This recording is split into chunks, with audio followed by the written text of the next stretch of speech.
একটু ধরে দেখি, তাই না? দেখুন। চলে যাবে না তো? না, না, না, এটা কতটুকু ওজন হবে? 3 কেজি হবে। মোটামুটি 3 কেজি হয়ে যাবে।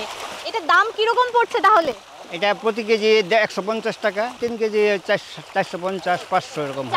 450-500 টাকায় মোটামুটি এরকম একটা মাছ একটা মাছ পেয়ে পাওয়া যাচ্ছে পাইকারি দরে। পাইকারি দরে। সেটা খুচরা বাজারে গিয়ে বেশি হচ্ছে। খুচরা বাজারে গিয়ে 200-220 টাকা কেজি হবে। আচ্ছা, দেখতে পাচ্ছি এই পাঙ্গাস একদম এত প্লেন। পাঙ্গাস তো এমনিতেই প্লেন হয় তার শরীরটা, কিন্তু এটা যেন একটু অন্যরকমই গ্লেজ দিচ্ছে, একটু এটা দেখতেই অন্যরকম লাগছে। পানির কোয়ালিটি আমরা ভালো রাখি, পানির আচ্ছা। পিএইচ মান ভালো রাখি, যার দরুন মাছের কোনো উপরে কোনো ক্ষতিকারক লালা নাই। দর্শক, আমি কিন্তু বলছিলাম যে ময়মনসিংহের পাঙ্গাস পুরো দেশেই বিখ্যাত, এবং আমার হাতে কিন্তু 3 কেজি ওজনের মোটামুটি একটা পাঙ্গাস রয়েছে।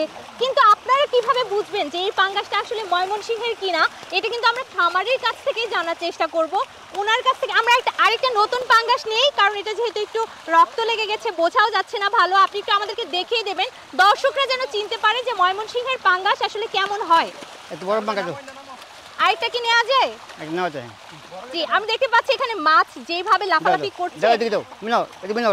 অনেক মাছ ধরা পড়েছে। এই মাছ তো আজকে আপনারা তুলবেন না, তাই না?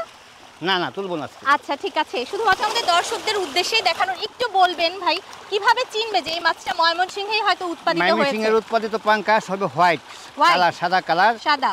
আর অন্য জায়গার মাছ হবে কালো, আচ্ছা। কালো বর্ণ হবে।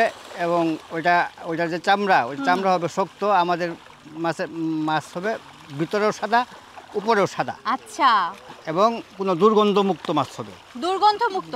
একদম যমুনার যে পাঙ্গাস, যমুনার পাঙ্গাসের মতো খাইতে স্বাদ হবে। আচ্ছা, অনেকেই বলে থাকে যে আসলে পাঙ্গাসের দুর্গন্ধ হওয়ার জন্য অনেকে খেতে চান না, বা অনেকে বলেন যে পাঙ্গাস আসলে বজ্র জাতীয় খাবার দাবার খেয়ে থাকে, সেজন্য অনেকে খেতে চান না। হ্যাঁ, এই ব্যাপারে একটু বলেন, আপনারা কি হ্যাঁ, ধরনের খাবার বর্জ্য দেন? জাতীয় যদি খাবার দেওয়া হয় তাহলে মাছের কালার ওই বর্জ্যের মতো হয়ে যায়। আচ্ছা, আচ্ছা। এই ক্যানুয়ালটায় ভেজিটেবল বেস খাবার দেওয়া হয়, রাইস পলিশ, পরে আপনার সয়াবিন, আচ্ছা, এটা হলো ভুট্টা, এটা হলো মূল উপাদান। আচ্ছা, যার ধরুন ভেজিটেবল বেস খাবারে মাছ কালো হয় না, আচ্ছা। মাছ দুর্গন্ধ হয় না, মাছ খাইতে সুস্বাদু হয়। যে মাছের নায়াস তার নাম পাঙ্গাস। আমরা মাছটা একটু ছেড়েই দেই এখন।